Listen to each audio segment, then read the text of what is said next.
সকাল থেকে এখানে আমাদের নেতৃবৃন্দ আছেন এবং উপজেলা প্রশাসন এসেছেন। আমরা জেলা প্রশাসন সহ RRRCর মিজান স্যারের সাথে আমরা কথা বলেছি। আপনাদের আবেদনের প্রেক্ষিতে, আপনাদের দাবির প্রেক্ষিতে আমরা RRRCর সাথে কথা বলে দ্রুত সিদ্ধান্ত নিয়েছি।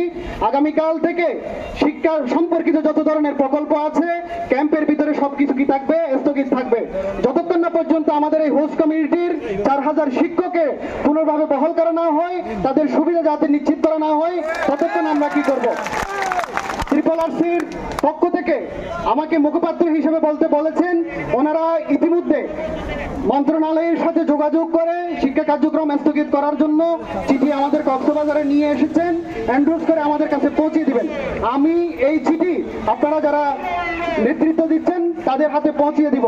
আমি আপনাদের প্রতি করজোড়ে অনুরোধ জানাচ্ছি, আমাদের সামনে ঈদুল আজহা আসছে, এখানে হাজার হাজার মানুষ এবং আমাদের শত শত গাড়ি এখানে রোডের মধ্যে জ্যাম হয়ে আছে। উকিয়াবাসীর পক্ষ থেকে আপনাদের কাছে আমি করজোড়ে অনুরোধ করতেছি, আপনারা গাড়িগুলো ছেড়ে দেন।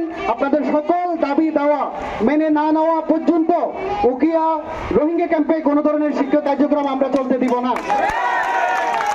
এবং আমি আরো আপনাদেরকে নিশ্চিত করতেছি, প্রশাসনের পক্ষ থেকে আমাদের স্থানীয় নেতৃবৃন্দ সহ আমরা আপনাদের সাথে আছি এবং এই শিক্ষা কার্যক্রম আমাদের হোস্ট কমিউনিটির 4000 শিক্ষককে বহাল না করা পর্যন্ত আমরা কোনো ধরনের ছাড় দিব না।